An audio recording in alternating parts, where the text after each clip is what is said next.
So my name's Josh Hyer, number 96 at University of Calgary. I played defensive line.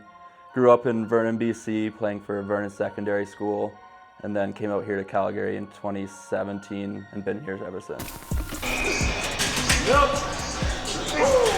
It's pretty exciting, it's something that you dream about ever since you're a kid. I grew up going to Calgary Stampeders camps in Vernon when they would come to town, and ever since then it's been a dream to get to where I am here today. So getting the invite's good because it means that I have a shot, and so now it's just, from there it's all the work I need to put in. Mentally and physically going into the Combine next week. I'm pretty ready, I'm excited. Body's feeling good, mental's good. Really dialed in with school and working out, having a good routine, so I'm ready for it. For me personally, it doesn't really mean a whole lot because I'm more in the mindset where nothing's really for sure until you go to camp, you make that final roster. So I'm excited to get the invite and be going to it, but there's a lot of work to be done still. So my goals for the Combine, I got invited to the regional Combine, so there's a lot of doubt there still with the coaches and scouts. So my goal is to show up and be one of the top performing defensive linemen, and if not, players at the Combine. So my mentality getting ready for the Combine is that you're never as good as you think you are, and you shouldn't be ever comfortable with where you're at. I've always kind of thought that once you get comfortable, you're kind of done. People can start chasing after you and passing you. So my mentality has just always been trying to be humble and just keep working hard every day. My experience Combine training here at Alpha has been great so far. Came in, I knew I was strong and I knew I was fast, but it was a lot more just putting all the technique together to really get those numbers dialed in.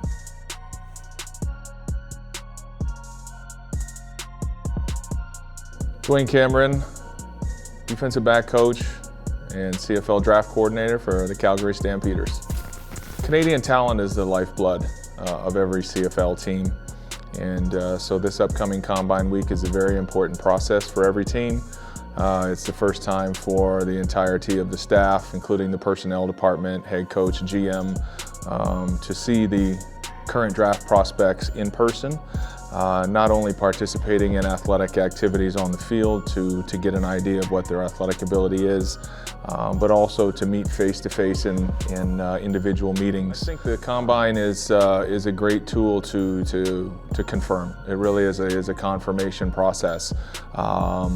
Obviously, your main focus is what does the player look like on film. That tells you who you can really anticipate they're going to be as a player as they move forward into the next step, the next phase of their career. Every once in a while, though, you do run into a situation where the Combine performance from an athletic standpoint doesn't match what you see on film. And so that focuses you really to go back and reevaluate your initial thought process on the player. I think previously being a U-Sport football coach for 15 years gives me a unique perspective on the CFL draft process. In many instances, it allows me to know the prospect from a much earlier stage in their career. A lot of these young men I'll have known their families since their high school years. So I think it gives us a unique perspective as an organization in terms of what we can expect this player to become from a character standpoint and a work ethic standpoint. COVID really changed things, and I've been the draft coordinator since that time. So I can't really speak to what the process was like prior to that, but I certainly can talk a little bit about what it's been like since that point in time. And I think we value the Combine. It's a very important piece for the Calgary Stampeder organization. We're not just interested in knowing who we're getting as an on-field player, we're very much interested in knowing who we're getting as a person, and that's an important part for us.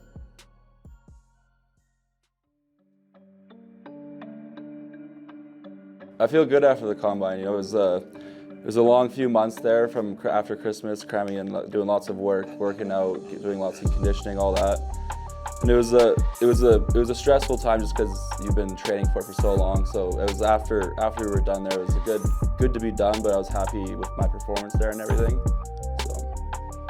So one of the biggest things for me was just the confidence. Going in there, I knew that I could compete with everyone and I was strong enough and fast enough, but I think just being there and after seeing everyone compete and all that, I know I do belong there now, and it's giving me more confidence going forward. I think just the whole experience of being at a CFL event, it's ever since I was a kid, I've been dreaming of that. So the first step into the CFL is taken now. So it's excited to see where it goes. My mentality now is, it's nothing's changed. We're still working hard, working out, getting fast. now it's time to see what happens with the draft here on May 2nd, and then just be ready and work hard for camp and try and earn a spot on that roster.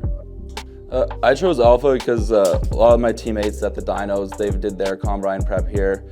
And after talking with Jarvis and Taylor, it's just, they're great people, so you want to train with them. And when you walk into the gym, there's pictures of guys up along the wall, and there's people holding the cup and stuff. So champions train here, so why wouldn't I want to train here? So the Alpha environment's great. Taylor and Jarvis do a really good job. They have great facilities here. They're great people working out with them. And Jarvis and Taylor, trainers, they're great trainers. They make you happy to show up every day. So through the whole process, my speed, just with the technique of everything, Jarvis did a really good job with that. So I got a lot faster with that and got a lot stronger and everything. So I think overall, I'm very happy with my process. Much like Big said, you got to be a well-rounded person. You can't just be a great athlete and be, a terrible person in the locker room. So there's being that. And then from a physical standpoint, it's just never being complacent. As soon as you get complacent, that's when other people can pass you. So if you want to take those next steps and be the best in the sport, then you can't be complacent.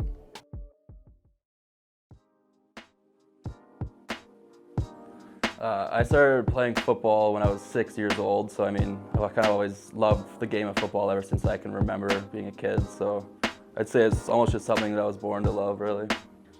So I guess the big why question is, it always comes back to just, it's something that I've been dreaming of since I was a kid.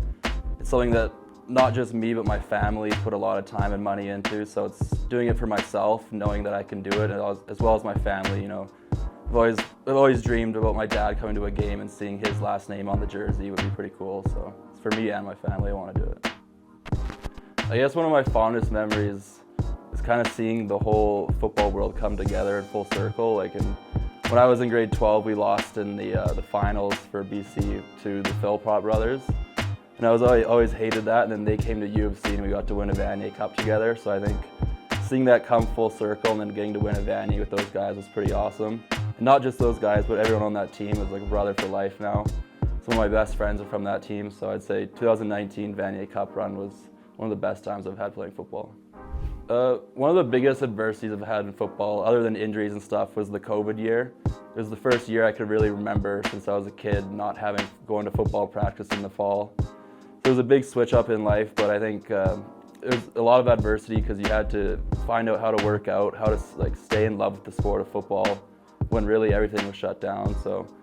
But at the end of the day, I think it made me a better human, a better football player to not take things for granted. So out of everything you go through, the draft, the combine, everything, the thing I'm most excited for is that last day of training camp when I get to find out if I made a final roster or not. Because for me, everything leading up to that is just a part of the process, and then that's where I'll either be happy or I'll be upset, I guess. Oh, that's a deep question.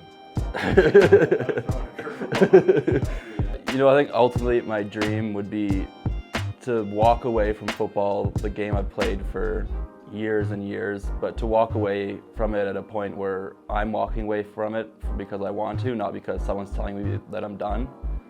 So I guess the biggest dream really is to get to play my career of football, finish when I want to finish, and then move on to a bigger, or not a bigger life, but a better life with my family. The feeling, it's nerve-wracking just because you don't know what's going to happen, and as many hints as you might have, or you think you might know where you're going, you never know until you know. So it's nerve-wracking, but just trying to take advantage of it and enjoy the process.